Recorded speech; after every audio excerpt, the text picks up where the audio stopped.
Một người bằng những thị kim niên xin một lễ cầu cho linh hồn tu xe thần vĩnh trọng. Một người xin một lễ cầu cho linh hồn Maria. Một lễ cầu cho linh hồn tu xe và lễ tạ ơn tôi gia đình và bình an của Thảo Nguyễn. Anh chị Thường xin một lễ cầu cho linh hồn Maria mới qua đời. Một gia đình xin một lễ cầu cho linh hồn của tôi. Anh Nguyễn xin một lễ ơn bình an cho gia đình và một lễ tạ ơn của mẹ. Một gia đình xin một lễ cầu cho linh hồn Maria Ca. Một gia đình xin một lễ cầu cho linh hồn Anton. Và một gia đình xin một lễ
nhân danh Cha và Con và Thánh Thần.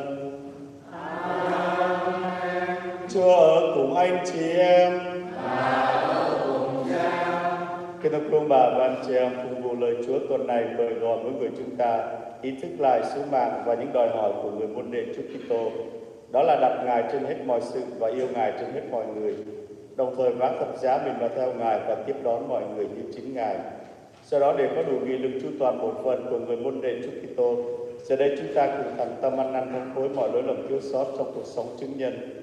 Xin Chúa ban ơn tha thứ để xứng đáng cử hành thánh lễ và cùng hiệp ý để cầu cho mọi nhu cầu sinh hoạt của giáo xứ. Xin ơn bình an cho các gia đình cũng như các ý chỉ của những người sinh dâng lễ hôm nay. Tiếp tục cầu nguyện cho Đức Cha James Stanley và những anh chị em hữu bình được mau bình phục. Cách riêng chúng ta hiệp ý để cầu nguyện cho mọi thành viên của Hội đồng Giáo xứ và giáo khu Phêrô, của cho những người còn sống cũng như đã qua đời trong dịp mừng bổn tòa mạng quan thể Phêrô vào ngày mai.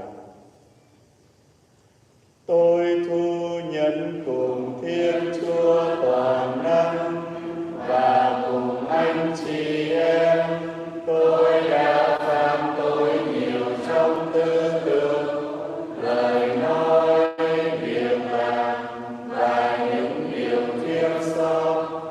Lỗi tại tôi mỗi lần. Vì vậy tôi xin Đức Bà Maria trọn đời đồng trinh, các thiên thần, các thánh và anh chị em cần cầu cho tôi trước tòa Thiên Chúa, Chúa chúng ta. Xin Thiên Chúa tỏ năng thương xót tha tôi và dẫn đưa chúng ta đến sự sống muôn đời. Amen.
Vinh danh Thiên Chúa trên các tầng trời. Và bình an dưới thế, bình an dưới thế, cho người thiện tâm. Chúng con ca ngợi Chúa, chúng con chúc mừng Chúa, chúng con thờ lạy Chúa, chúng con tôn vinh Chúa, chúng con cảm tạ Chúa vì vinh quang cao cả Chúa. Lạy Chúa là Thiên Chúa, là Vua trên trời, là Chúa Cha toàn năng. Lạy con một Thiên Chúa, Chúa Giêsu Kitô. Lạy Chúa là Thiên Chúa, là Thiên Thiên Chúa, là con Đức Chúa Cha. Chúa xác tội trần gian,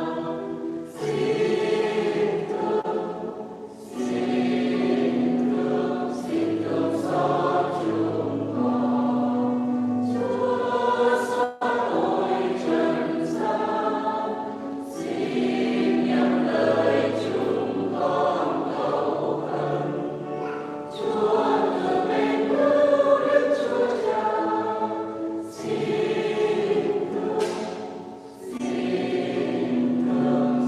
thương xót chúng con.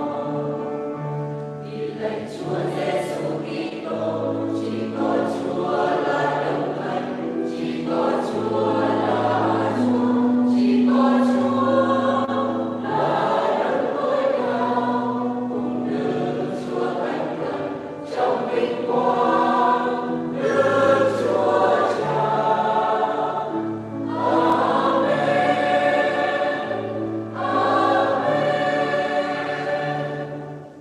Chúng ta dâng lời cầu nguyện. Lạy Chúa, Chúa đã du lòng thương nhân chúng con làm nghĩa tư để chúng con trở thành con cái ăn sang. Xin đừng để chúng con sa vào căn tối tăm lầm lạc, nhưng gìn giữ chúng con luôn ráng người ăn sang chân lý Chúa. Chúng con cầu xin nhờ Đức Giêsu Kitô, con Chúa là Thiên Chúa và là Chúa chúng con, người hằng sống và hiên tri cùng Chúa, hiệp nhất với Chúa Thánh Thần đến muôn thuở muôn đời.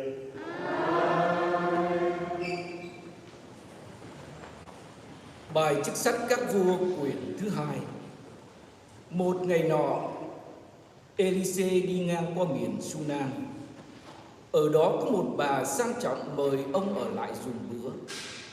Và từ đấy, mỗi khi ông đi ngang qua đó, ông đều đến nhà bà dùng bữa. Bà nói với chồng bà rằng: tôi biết rằng người thường chọn nhà mình là một vị thánh của Thiên Chúa. Vậy chúng ta hãy làm cho ông một căn phòng trên lầu, và đặt trong căn phòng đó một cái giường, một cái bàn, một cái ghế và một cây đèn, để mỗi khi đến ông ở đó. Một ngày lò Elise đến, ông lên căn phòng trên lầu và nghỉ tại đó. Ông nói với Giê-giê tiểu đồng của ông: bà muốn chúng ta làm gì cho bà? Giê-giê nói rằng: thầy khỏi hỏi, bà ấy không có con, và chồng bà đã già. Elise bảo gọi bà ta. Nghe gọi, bà liền đến đứng trước cửa. Ông nói với bà rằng: năm tới cũng vào thời kỳ này, bà sẽ bồng một bé trai. Đó là lời Chúa.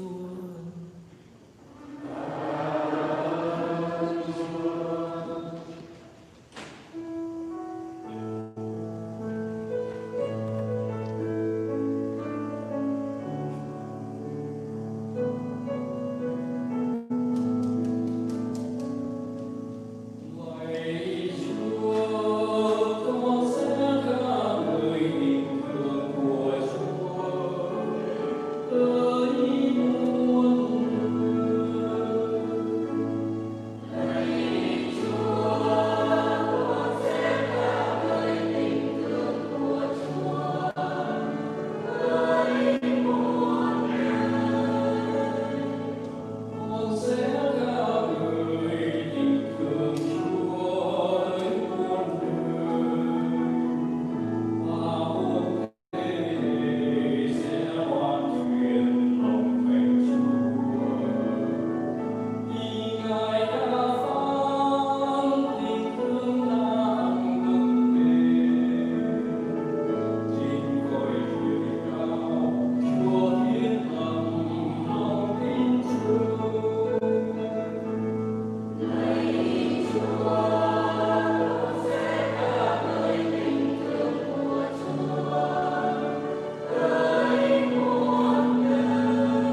Bài trích thơ Thánh Phaolô tông đồ gửi tín hữu Roma.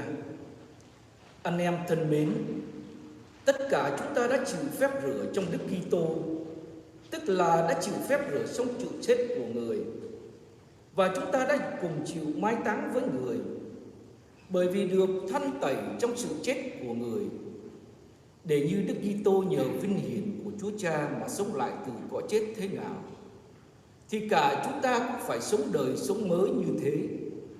Mà nếu chúng ta đã chết với Đức Kitô, thì chúng ta tin rằng chúng ta cũng sẽ cùng sống với người, và biết rằng Đức Kitô một khi từ cõi chết sống lại, người không chết nữa. Sự chết không còn làm chủ được người nữa. Người đã chết, tức là chết một lần dứt khoát đối với tội lỗi. Mà khi người sống là sống cho Thiên Chúa. Cả anh em cũng thế. Anh em hãy tự kể như mình đã chết đối với tội lỗi, nhưng sống cho Thiên Chúa trong Đức Giêsu Kitô Chúa chúng ta. Đó là lời Chúa.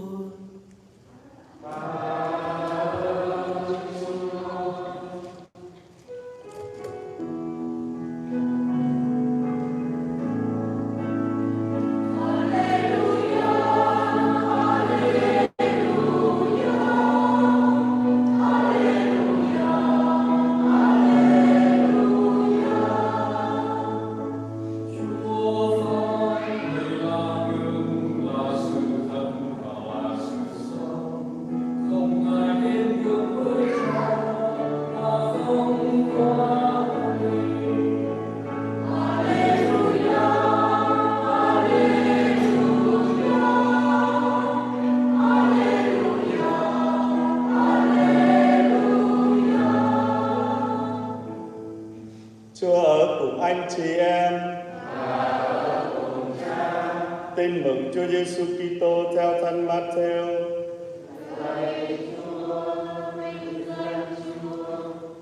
Khi ấy Chúa Giêsu phán cùng các tông đồ rằng: kẻ nào yêu mến cha mẹ hơn thầy thì chẳng xứng đáng với thầy, và kẻ nào yêu con trai con gái hơn thầy thì không xứng đáng với thầy. Kẻ nào không vác thập giá mình mà theo thầy thì không xứng đáng với thầy. Kẻ nào cố tìm mạng sống mình thì sẽ mất, và kẻ nào đánh mất mạng sống mình vì thầy thì sẽ tìm lại được nó. Kẻ nào đón tiếp các con là đón tiếp thầy, và kẻ nào đón tiếp thầy là đón tiếp đấng đã sai thầy. Kẻ nào đón tiếp một tiên tri với danh nghĩa là tiên tri thì sẽ lãnh phần thưởng của tiên tri, và kẻ nào đón tiếp người công chính với danh nghĩa người công chính thì sẽ lãnh phần thưởng của người công chính. Kẻ nào cho một trong những người bé mọn này uống chỉ một bát nước lá mà thôi với danh nghĩa là môn đệ, thì quả thật thầy nói với các con, người ấy không mất phần thưởng đâu. Đó là lời Chúa.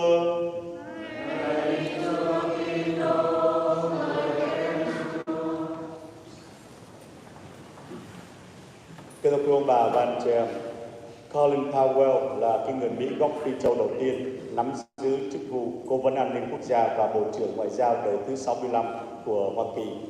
Khi được báo chí hỏi ông ta về cái bí quyết để thành công trong cuộc sống, thì ông đã không ngần ngại nói thẳng rằng chẳng có cái bí quyết nào để thành công hết. Tại vì thành công là cái sự kết quả của một cái sự chuẩn bị đầy đủ, chăm chỉ làm việc và học hỏi từ những cái thất bại của chính bản thân. Cho nên ông nói đừng trông chờ vào những cái bí quyết để thành công trong cuộc đời. Tất cả chỉ là cái kết quả mà thôi. Tuy nhiên, để có được cái kết quả đó, bạn phải trở nên một con người có cơ hội để thành công. Và một con người để có thể thành công phải hội đủ hai điều kiện. Thứ nhất là phải có hoài bão.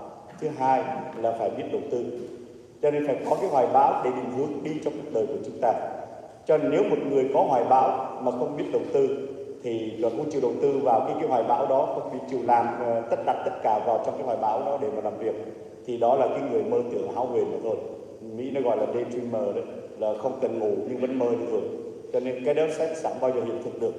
Cho nên những ai phải có cái hoài bão rồi, cái ambition, rồi biết cách investing tất cả vào trong cái ambition của mình, đã đưa vào trong thực tế của cuộc sống, thì người ta sẵn sàng bỏ tất cả, có khi cần phải bỏ luôn cả những cái ý tưởng đang có để mà đi chạy theo cái hoài bão đó. Và Chúa thấy tất cả những người mà thành công trên thế giới này đều bỏ ngang tất cả những gì họ đang làm, để nhiều khi bỏ cả học hành đấy, để rồi theo đuổi cái hoài bão thì nó mới thành công được. Cho nên Chúa thấy cuộc sống nếu không có hoài bão thì là chúng ta là một con người vô địch, con người không có lý tưởng thì sẽ chẳng bao giờ làm được cái việc gì lớn cho thiên hạ và cho chính bản thân của chúng ta. Suốt đời cứ lòng bòng cả đời như vậy, tại vì không biết là mình làm cho cái gì, hoặc là mình đặt cái mục đích gì trong cuộc sống.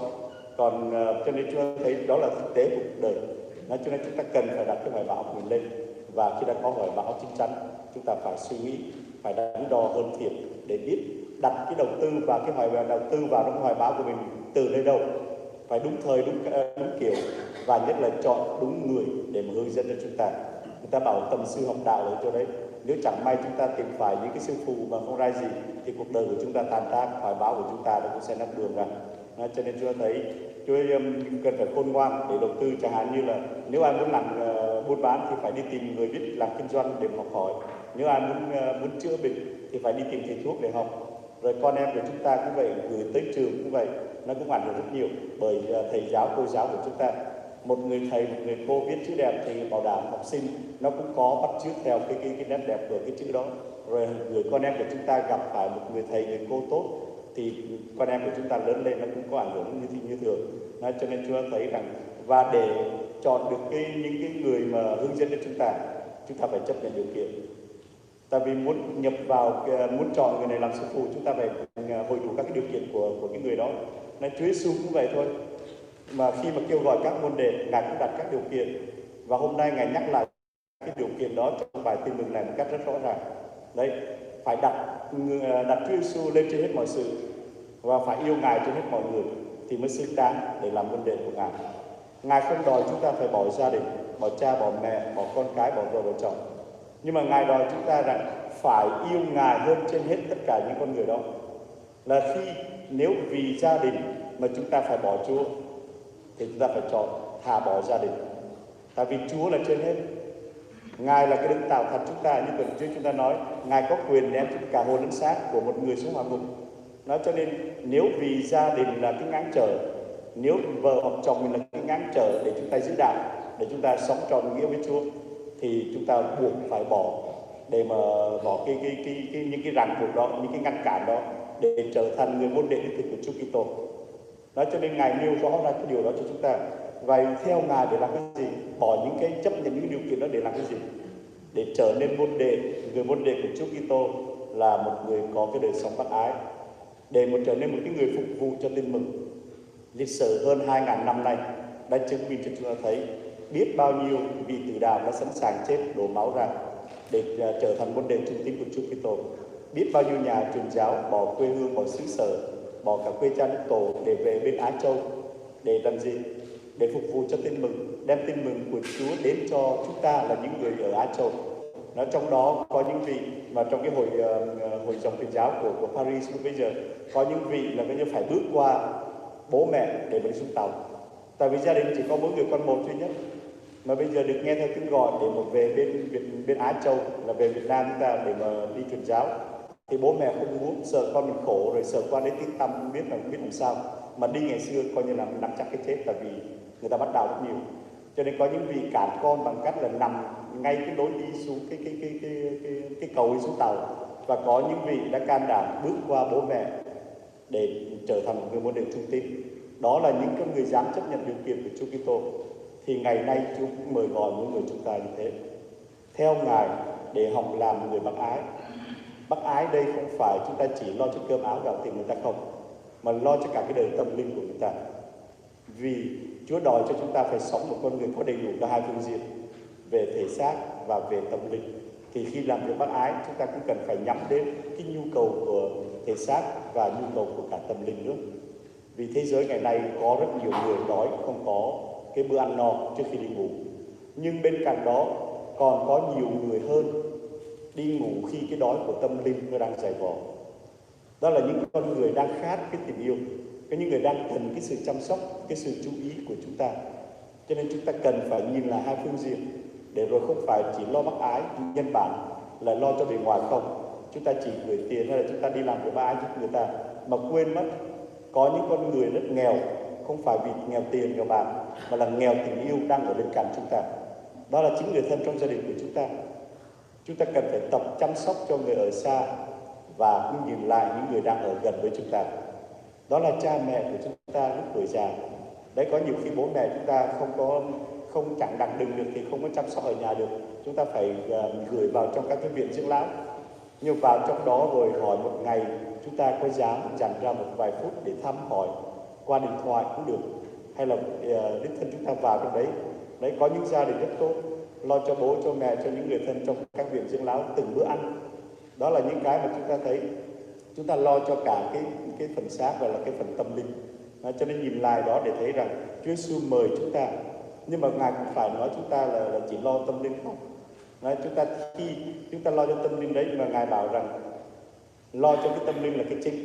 Nhưng mà một bát nước lá cho một người bé mọn nhất, dùng chỉ một bát nước lá thôi, Cha trên trời cũng ghi nhớ cho chúng ta. Để thấy rằng một con người bác ái theo của môn đệ Chúa Kitô là con người toàn diện, một con người cả bên sống cả bên ngoài và cả bên trong. Cho nên chúng ta nhìn vào đó để thấy được rằng theo thầy Giêsu để học cái đạo làm người đó rất là quan trọng. Cho nên trong cái cơn khát của thể xác, nhiều người đã túng quá làm cản. Đấy, rồi chúng ta cần phải để ý cái vấn đề đó. Rồi trong đời sống tâm linh cũng thế, có những người vì quá khát khao cái đời sống tâm linh cho nên đã tìm lộn đường.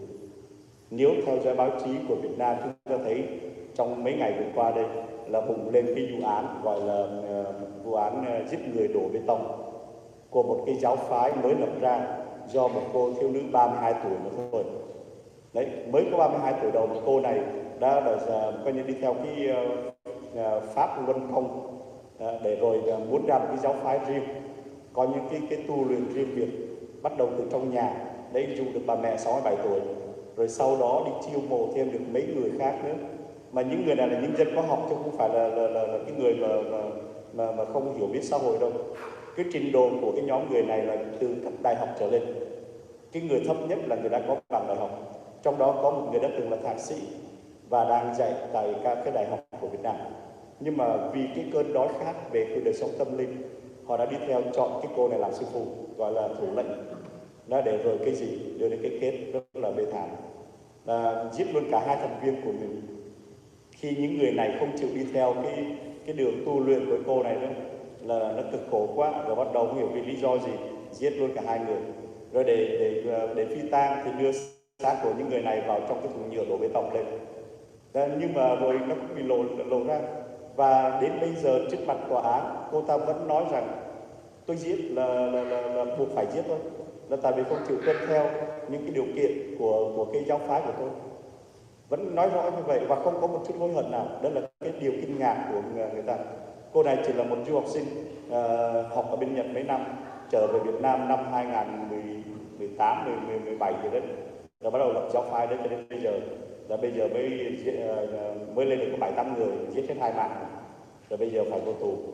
Đấy, chúng ta thấy rằng đi tìm sư học đạo là cũng phải khôn ngoan sáng suốt để biết được ai là cái người dạy cho chúng ta sống đúng, ai là cái người đưa cho chúng ta đến cái thất bại trắng tay. Cho nên mất luôn cả mạng không chừng. Cho nên đầu tư phải khôn ngoan ở cái chỗ đấy. Thì cho nên chúng ta thấy rằng người trẻ hôm nay chúng ta cần phải để ý, nhất là trong cuộc sống gia đình, vợ chồng với nhau đang vậy, con lớn rồi nhưng mà con cái của chúng ta cần phải ý thức. Tại vì nó cũng dễ rơi vào cái tình trạng của những cái nhóm người này, vì cái đói khát tâm linh. Con em của chúng ta đến hỏi chúng ta mà nhiều khi chúng ta không trả lời, hoặc là nhiều khi chúng ta phớt lờ đi, thì con em của chúng ta buộc phải đi tìm câu trả lời từ những người khác trên internet hoặc là từ nơi bạn bè. Hên thì gặp những người tốt, mà xui cái phần nhiều là sẽ gặp những cái người chỉ được bậy bạ. Cho nên người ta mới thường nói rằng là đừng vì quá cô đơn mà nắm vội một bàn tay lầm lẫn. Có những người quá cô đơn, gặp bàn tay ai đưa ra cũng nắm, để rồi đó là những cái bàn tay sát thủ. Và người ta cũng bảo đừng vì quá lạnh mà ôm nhầm một bờ vai. Đó là cái khôn ngoan của người đời vẫn dạy. Trong cái gì cũng vậy, chúng ta có đói khát đến đâu cho nên đừng có làm cản làm bừa. Cho nên đối với con em của chúng ta phải ý tứ, Tại vì con em của chúng ta là những thành phần rất là nhỏ, còn đang những cái trang giấy trắng, đang đi tìm cái câu trả lời cho ý nghĩa của cuộc đời. Mà cha mẹ chúng ta không ý tứ, không khôn ngoan, thì vô tình chúng ta đẩy con em của chúng ta đi đến những cái nơi mà về sau chúng ta phải hối hận. Cho nên Chúa mời chúng ta chu toàn bổn phận của một người môn đệ là phải sống toàn diện. Một con người sống cả bên ngoài nhu cầu thân xác và nhu cầu của tâm linh. Rồi một con người bác ái phải là một cái con người lo cho cả người ở xa và kể cả người ở gần.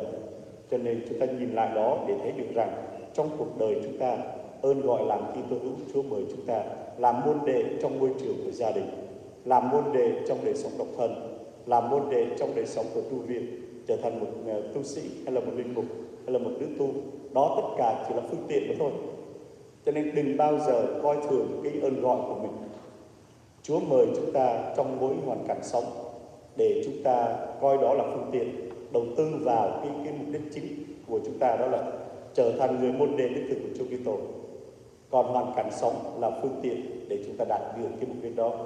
Cho nên xin Chúa cho chúng ta, dầu Chúa mời gọi chúng ta trong cái bậc sống nào, bậc sống gia đình, bậc sống độc thân hay là bậc sống tu trì, tất cả xin cho chúng ta luôn luôn đặt cái mục đích cái hoài bão của mình lên. Tôi muốn trở thành người môn đệ của Chúa Kitô, và chúng ta đặt cái hoài bão, đầu tư cái hoài bão đó vào trong người sư phụ của chúng ta, đó là Chúa Giêsu, để rồi chúng ta dám chấp nhận tất cả những cái điều kiện khó khăn mà Ngài nhắc đến cho chúng ta hôm nay. Phải yêu Ngài hơn hết mọi người và quý trọng Ngài hơn hết mọi sự mà chúng ta có được trên trần gian này, vì Ngài chính là cái nguồn sống, Ngài là cái nguồn hạnh phúc đích thực của chúng ta mai sau. Xin cho chúng ta ý thức được điều đó, để trong cuộc đời chúng ta luôn tìm mọi cách để chu toàn bổn phận của một chứng nhân Kitô hữu giữa dòng đời hôm nay bằng cái đời sống đích thực của chúng ta. Xin mời tất cả mọi người chúng ta cùng đứng để tuyên xưng đức tin. Tôi tin kính Đức Chúa Trời là Cha phép tắc vô cùng, dựng nên trời đất. Tôi tin kính Đức Chúa Giêsu Kitô là con một Đức Chúa Cha, cùng là Chúa chúng tôi. Bởi phép Đức Chúa Thánh Thần, hàng người xuống Thầy sinh với bà Maria đồng trinh. Chịu nạn đời quan phong Sio Pilato, chịu đóng đinh trên cây thánh giá, chết và ám sát, xuống ngục tổ tông. Ngày thứ ba bởi chồng, kẻ chết mà sống lại, lên trời ngự lên hữu Đức Chúa Cha phép tắc vô cùng. Ngày sau bởi trời lại xuống, phán xét kẻ sống và kẻ chết. Tôi tin kính Đức Chúa Thánh Thần, tôi tin có Hội Thánh, hằng có ở khắp thế này, các thánh thông công. Tôi tin phép tha tội, tôi tin xác loài người ngày sau sống lại, tôi tin hằng sống vậy. Amen, amen, amen.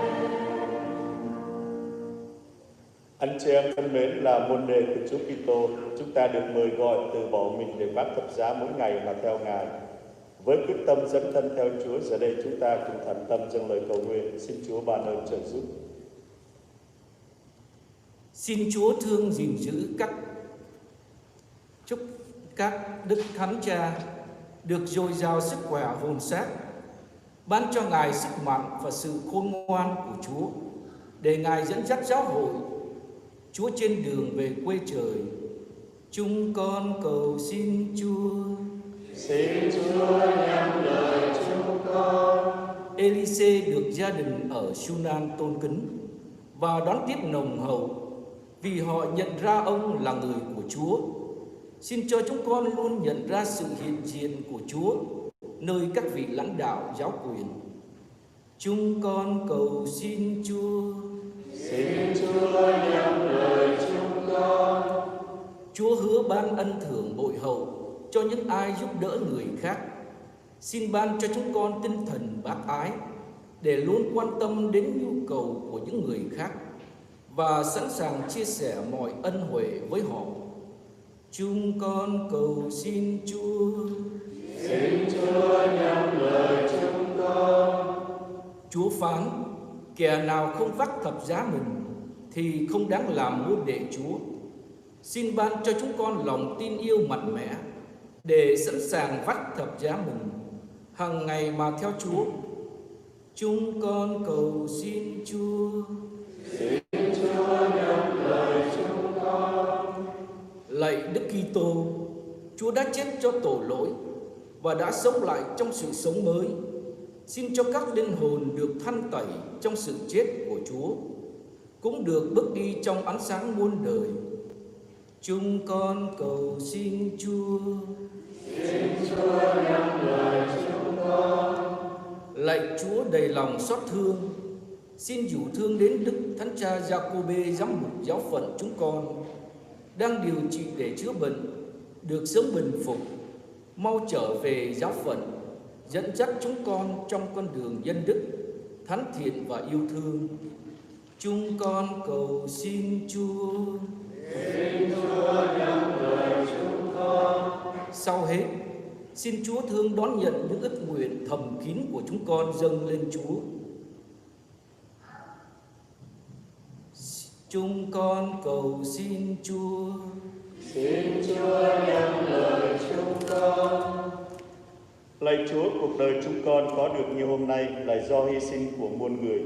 Xin cho chúng con nhận ra Chúa nơi những người nghèo khổ để biết quảng đại giúp lại những anh chị em đó như cách thế tích góp có tàng trên trời. Chúng con cầu xin nhờ Đức Kitô Chúa chúng con. Amen.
Anh chị em hãy cầu nguyện để hy lệnh của tôi cũng là của anh chị em được Thiên Chúa là Cha toàn năng chấp nhận.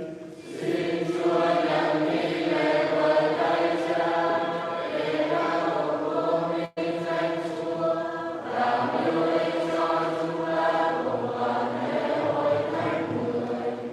Lạy Chúa, Chúa dùng các bi tích để ban phát ơn cứu độ. Xin cho cộng đoàn chúng con biết cứ hẳn lễ tế thờ phượng này với tinh thần phục vụ của Đức Kitô, người hằng sống và hiên tri muôn đời.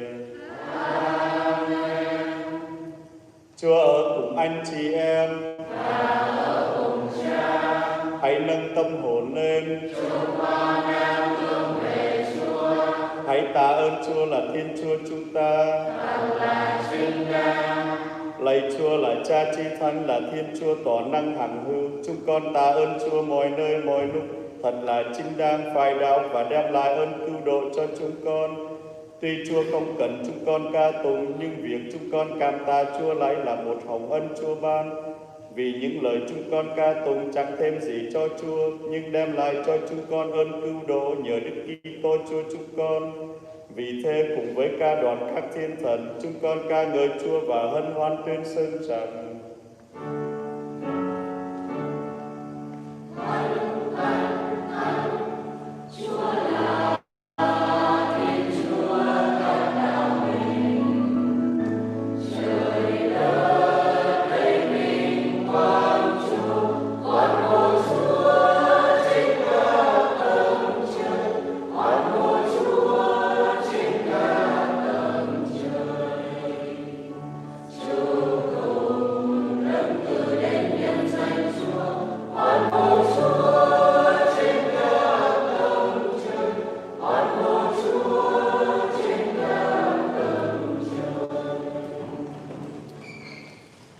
Lạy Chúa, Chúa thật là đấng thánh, là nguồn mọi sự thánh thiện. Vì thế chúng con nài xin Chúa dùng ơn các thần Chúa thánh hóa những của lễ này, để trở nên cho chúng con mình và máu Đức Giêsu Kitô Chúa chúng con. Khi tự nguyện nộp mình chịu khổ hình, người cầm lấy bánh tạ ơn bè ra và trao cho các môn đệ mà nói: tất cả các con hãy nhận lấy mà ăn, vì này là mình Thầy sẽ bị nộp vì các con.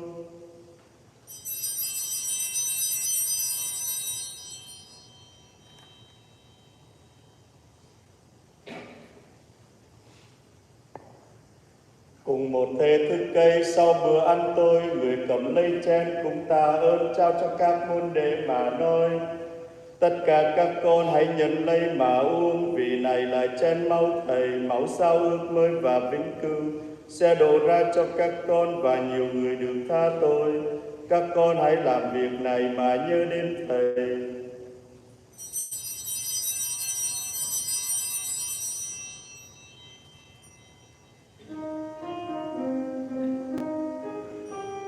Đây là mầu nhiệm đức tin. Lạy Chúa, chúng con làm truyền Chúa chịu chết và đến sớm Chúa sống lại cho tới khi Chúa đến. Vì vậy lạy Chúa, khi kính nhớ con Chúa chịu chết và sống lại, chúng con dâng lên Chúa bánh trường sinh và chén cứu độ để tạ ơn Chúa. Vì Chúa đã thương cho chúng con được xứng đáng hầu cận trước tôn nhan và phụng sự Chúa. Chúng con tha thiết nài xin Chúa cho chúng con khi thông phần mình và máu Đức Kitô được quy tụ nên một nhờ Chúa Thánh Thần. Lạy Chúa, xin nhớ đến hội thánh Chúa lan rộng khắp hoàn cầu để kiến toàn hội thánh trong đức mến, cùng với Đức Giáo Hoàng Francisco, Đức Giám mục Giacôbê chúng con và toàn thể hàng giáo sĩ. Xin nhớ đến tôi tớ Chúa là những linh hồn chúng con dâng y lễ cầu nguyện hôm nay mà Chúa đã gọi ra khỏi đời này về với Chúa. Xin ban cho kẻ đã chết như con Chúa thì cũng được sống lại như người. Xin Chúa cùng nhớ đến anh chị em chúng con đang an nghỉ trong niềm hy vọng sống lại, và mọi người, đặc biệt các bậc tổ tiên, ông bà, cha mẹ và thân bằng quyến thuộc chúng con đã ly trần trong tình thương của Chúa. Xin cho hết thảy được vào hương ánh sáng tôn nhan Chúa. Chúng con nài xin Chúa thương xót tất cả chúng con, cho chúng con được đồng hương sự sống đời đời cùng với Đức Trinh Nữ Maria mẹ Thiên Chúa, Thánh Giuse bạn trăm năm Đức Trinh Nữ, các thánh tông đồ và toàn thể các thánh đã sống đẹp lòng Chúa qua mọi thời đại. Và cùng với các ngài chúng con được ca ngợi và tôn vinh Chúa nhờ Đức Giêsu Kitô con Chúa. Chính nhờ người, với người và trong người mà mọi danh sự và vinh quang đều quy về Chúa là Cha toàn năng, trong sự hợp nhất của Chúa Thánh Thần đến muôn đời.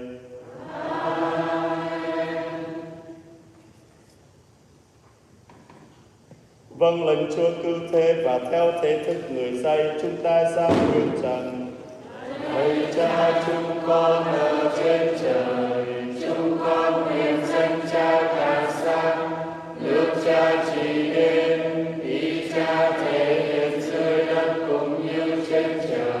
Xin Cha cho chúng con hôm nay lương thực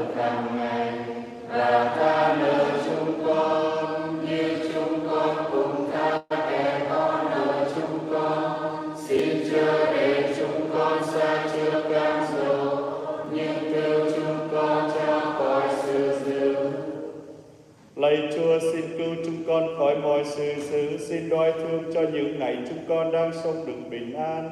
Nhờ Chúa rộng lòng thương cứu giúp, chúng con sẽ luôn luôn thoát khỏi tội lỗi và được an toàn khỏi mọi biên loạn. Đang khi chúng con mong đợi niềm hy vọng hồng phúc và ngày trở lại của Chúa Giêsu Kitô đấng cứu độ chúng con.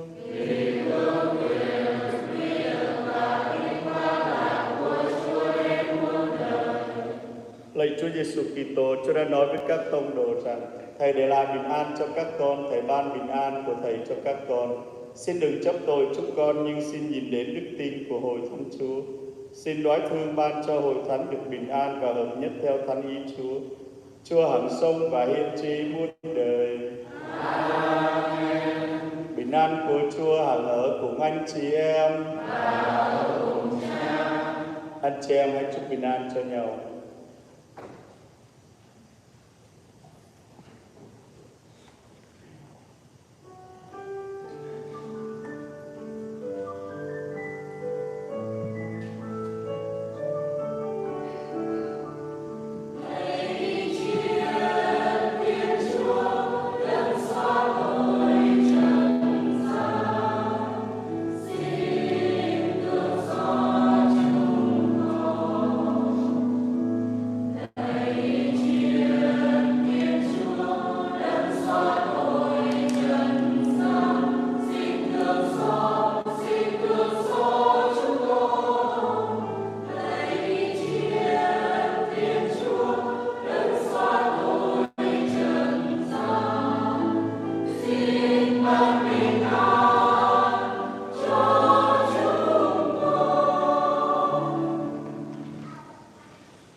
Đây chim Thiên Chúa, đây đấng xóa tội trần gian, phúc cho ai được mời đến sự tiệc chiên Thiên Chúa.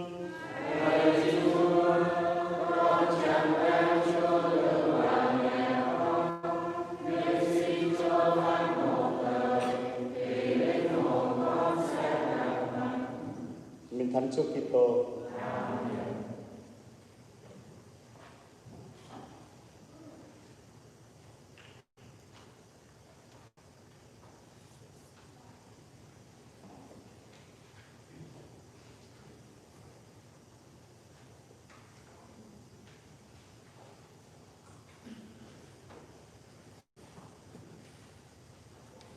Kính đức lễ kiền. Lạy Chúa Giêsu, con tin thật Chúa ở trong phép mình thay. Con kính mến Chúa trên hết mọi sự. Hồn ước ta điều lấy Chúa trong linh hồn con. Xong lên, bây giờ con chẳng có thể mà điều lấy Chúa thật được. Để xin Chúa hãy ngỡ vào linh hồn con một cách thiêng liêng vậy. Chẳng khác gì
ta dâng lời cầu nguyện. Lạy Thiên Chúa từ bi nhân hậu, chúng con vừa dâng lễ tạ ơn và đã được rước mình vào máu con Chúa là nguồn mặt sức sống dồi dào. Xin cho chúng con hằng gắn bó cùng Chúa để sinh hoa quả tồn tại đến muôn đời. Chúng con cầu xin nhờ Đức Kitô Chúa chúng con. Amen. Xin mời mọi người an tọa. Cho con xin lưu ý cùng quý ông bà và anh chị em, những phụ huynh nào có con em học tại các trường công giáo từ lớp mẫu giáo cho đến lớp 8 trong giáo phận của chúng ta, thì xin để ý hộp thư trong mấy ngày này, tại vì nhà trường sẽ gửi một cái form về để cho quý vị đưa lên giáo xứ, để giáo xứ ký là quý vị thuộc là thành viên của giáo xứ nào, thì để vào giáo xứ ấy phải trả tiền cho cái trường đấy. Cho nên mở cái mặt sau của cái form đấy, chúng ta sẽ thấy đằng sau nó có cái deadline đó, có cái ngày hết hạn đó. Cho nên những ai mà đưa tới sau cái ngày đó thì làm ơn hiểu cho là không có ký nữa, và quý vị sẽ phải trả tiền trực tiếp với nhà trường. Còn nếu mà ai mà đưa trước cái ngày đó thì giáo sư sẽ trả phục vụ cho mỗi em 1.000 đồng. Cho nên những quý vị nào có con em học tại các trường công giáo trong giáo phận chúng ta từ lớp mẫu giáo cho đến lớp 8 thì họ đã gửi thư ra rồi. Ít nhất là con biết là có trường St. Patrick, St. Teresa, rồi North American, rồi St. John. Đó là ít nhất là 4 cái trường đấy họ đã gửi ra rồi. Nếu quý vị có con em học trong các cái trường đấy thì làm ơn đưa tới sớm, tại vì khi đã qua cái ngày mà hết hạn rồi, deadline rồi, thì chúng con không được ký nữa đâu. Và khi chúng con không ký thì chúng con không có trả cái tiền đấy, họ không được quyền đòi tiền đấy, họ sẽ đòi trực tiếp cho quý vị. Nên lưu ý cái điều đó chúng con. Rồi khi đến đưa cái đơn đến xin đền tên của cái trường của con em mình vào và cái số ID của giáo xứ để chúng con biết là đỡ phải mất công đi tìm, mai mốt mà họ gửi bill về thì biết là trường nào có bao nhiêu em để mà trả cho nó dễ. Cho nên nhớ trong cái đơn xin điền tên của nhà trường và cái số ID của quý vị vào trong cái đơn đấy, cho để chúng con dễ dàng làm sổ cho nó tiền về cho văn phòng. Rồi cái thứ hai nữa là chúng ta thấy là giáo xứ bây giờ dần mở, bây giờ đang vào cái phase 3 của cái công ty của chúng ta rồi, thì được quyền mở lại các cái văn phòng này nọ đấy. Thì cho nên văn phòng bán thẻ giáo xứ mở đầu tiên, cho nên những ai có nhu cầu mua thẻ đi chợ hay là các thứ chợ trong cái vùng Liên Cân này có hết, mua online cũng được luôn. Cho nên quý vị cứ qua văn phòng bán thẻ lấy xong qua văn phòng bán thẻ. Rồi thứ hai nữa là nhà bếp cũng bắt đầu hoạt động sơ sơ trở lại, đó là những ai muốn mua giò chả các thứ này nọ thì sau lễ xin quý vị ở bên cạnh đây và khỏi cần đi xuống nhà bếp nữa, cho nên có giò chả luôn. Và đặc biệt là tuần tới thì có thêm món nữa, đó là thịt nướng. Đấy, lâu ngày thịt nướng là tuần tới là chuẩn bị cho ngày 4th of July đó, cho nên barbecue thì là quý vị khỏi cần ướp, có người ướp dùng cho quý vị luôn. Cho nên bắt đầu từ chiều thứ 6 thì sẽ có thịt nướng. Những ai muốn mua bún thịt nướng thì làm ơn đặt trước, tại vì bún không có làm sẵn, bún chỉ làm cho những ai đặt phần nữa thôi. Cho nên sau lễ này nếu quý vị cần thì cứ đặt thẳng nơi quý vị trong ban thường vụ bao nhiêu phao thịt hay là bao nhiêu hộp bún thịt nướng thì là tùy. Mua thịt không cũng được, mua bún thịt nướng cũng có luôn. Cho nên bắt đầu từ chiều thứ 6 là có thịt nướng rồi để chuẩn bị cho chúng ta thứ 7 là 4th of July. Cho nên bán suốt như vậy. Thì nếu ai cần thịt nướng mà dễ nhất cho đỡ phải vấn đề có hết cái con thì lễ xong quý vị đặt bao nhiêu phao nó thẳng luôn, họ ghi sổ xuống, được tuần tới mình lấy thịt thôi, còn tiền trả xong sao hết, quên rắc chịu. Đó thì đấy là xin thông báo một vài điều, đó là văn phòng bán thẻ rồi giò chả thì đang có bắt đầu từ hôm nay, còn thịt nướng và bún thịt nướng thì bắt đầu từ chiều thứ 6. Xin mọi người tiếp tục ủng hộ cho nhà bếp để chúng ta cái sự sinh hoạt nó bắt đầu trở lại từ từ. Lockdown hết rồi, bây giờ open rất là nhẹ trước cái đó. Con xin thông báo quý ông bà và anh chị em như vậy. Nên nhắc lại đó là quý vị có con em đi học trường công giáo từ lớp 1 đến lớp 8, xin check thư trong những cái ngày này, họ đã gửi thư về rồi. Cho nên xin quý vị lưu ý để cầm lên cho chúng con verify sớm bao nhiêu có thể để đỡ phải trả thêm 1.000 mấy. Cho nên xin cảm ơn quý ông bà và anh chị em. Xin mời tất cả mọi người chúng ta đến. Chúa ở cùng anh chị em. Xin Thiên Chúa toàn năng là Cha và Con và Thánh Thần ban phúc lành cho anh chị em. Amen. Lễ xong chúc anh chị em đi bình an.